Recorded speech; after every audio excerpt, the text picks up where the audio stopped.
Hello guys and welcome to my YouTube channel in text explore. तो आज हम भीमराव रामजी एम्बेडकर के बारे में बात करने वाले हैं। तो लेट्स गो। भीमराव रामजी एम्बेडकर जो कि बाबा साहेब एम्बेडकर के नाम से मारूफ है, एक बेलगाम शख्सियत थे जिन्होंने भारतीय तारीख पर एक नापायदार छपा दिया। एम्बेडकर का पैदाइशी तारीख 14 अप्रैल 1891 में माओ बरतानवी भारत में हुआ था। एम्बेडकर की जिंदगी का सफर मुश्किलात, मजबूत मजाज और समाजी इंसाफ के लिए मजबूत अहद की अलामत था।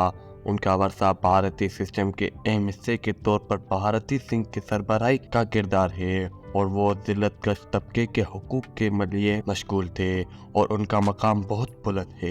एम्बेडकर की जिंदगी का आगाज जाती एक अहम हकीकत से हुई। नस्ली इम्तियाज के ज़र्मे में रहते हुए उन्होंने सफाई का पेशा वाराना कमी का सामना किया। हालांकि उनका एतबारी हुआ कि वो चैलेंजेस का मुकाबला करे जो उन्हें छोड़ दिया गया था और उन्होंने तालीम में अजीम काम किया। उन्होंने मुंबई यूनिवर्सिटी और रियासती मुत्तहिदा के कोलंबिया यूनिवर्सिटी से डिग्री हासिल की और अमेरिका के रियासत न्यूयॉर्क के लंदन अस्पताल स्कूल ऑफ इकोनॉमिक्स से ताल्लुक रखते हुए उन्होंने एक डॉक्टरेट हासिल की। उनकी अमली इस्तिकामात की पेशरफत के साथ ही एम्बेडकर की मुआशरती अदलिया और सोशियोलॉजी के शोबे में दाखिल किया। लंदन अस्पताल के इक़्तिसादियाती साइंस में उनकी डॉक्टरेट थी जिसमें भारतीय रुपये के मसले पर मबनी थी और ये उनकी तज्जियाती सलाहियत का परचम हुआ। ये तालीमी असलियतें उनके मुस्तकबिल की हैसियत के बुनियाद रखते हैं जो बाद में एक कानूनी रहनुमा और समाजी इस्तिलाहकार बनी। एम्बेडकर की ज़हनत और उनके उसूली अहद के साथ मिला दिया,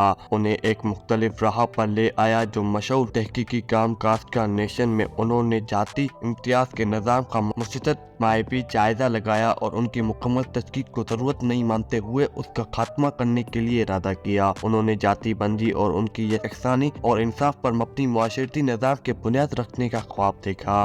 भारत के आज़ाद होने वाले दिनों में एम्बेडकर दलित समाज के हुकूक के लिए खुद को एक नुमाइंदा बनाते दिखाया। उन्होंने मारूम हालतों की तश्कील देने में अहम किरदार अदा किया और बाद में गोल चक्री समट वाटर कॉन्फ्रेंस में शिरकत करके मारूफ हालतों के फिक्री प्रोजेक्टर के तौर पर खुद को साबित किया। भारत की आज़ादी हासिल होने पर साइंस असेंबली और आइडेट करने का जिम्मेदारी मिली। एम्बेडकर को ड्राफ्टिंग कंपनी के चेयरमैन के तौर पर मुकर्रर किया गया और ये किरदार उनकी तारीखी जायदाद को मुख्तस करता है। भारतीय कॉन्स्टिट्यूशन का ड्राफ्ट करते वक्त उन्होंने यकसानी, इंसाफ और बुनियादी हकूक़ के उसूलात को शामिल करने में दावत दी और ये संजीदा आइन की बुनियाद रखने का काम किया। भारतीय सिंह का आइन 1915 को मबनिया करने पर एम्बेडकर के उसूलात की तजली हो गई। ये फंडामेंटल राइट्स की हिफाजत करता है, हिंदुओं के दरमियान से छोड़ने जाने वाला इम्तियाजी बंदिश को ख़त्म करता है और अक़लियतों और महरूम ग्रोहों के हुकूक की हिफाजत फराहम करता है। एम्बेडकर की इस मकामी हवालिया नामा निगारी ने उनकी अहमियती किरदार को भारतीय आइन के वालिद के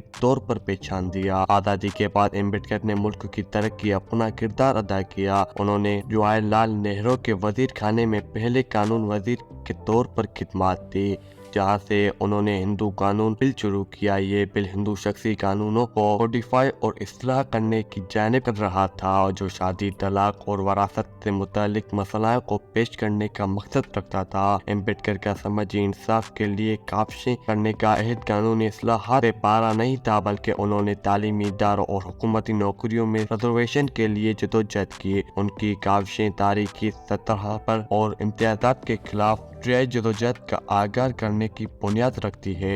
1956 में एम्बेडकर ने बड़ा फैसला किया और बदले मजहब कबूल किया। हजारों पैरों के साथ मिलकर इसी मजहबी बदलाव का रवाजी रस्म नागपुर में हुई, जहाँ पर दिखाया गया, जहाँ पर वो हिंदू को मुस्तदर करने हुए यकसानी, हमदर्दी और समाजी इंसाफ का रास्ता अख्तियार किया। तो यह थी स्टोरी ऑफ एम्बेडकर। तो उम्मीद है आपको ये वीडियो पसंद आई होगी। अगर पसंद आई है तो इस वीडियो को लाइक करें। Okay, bye.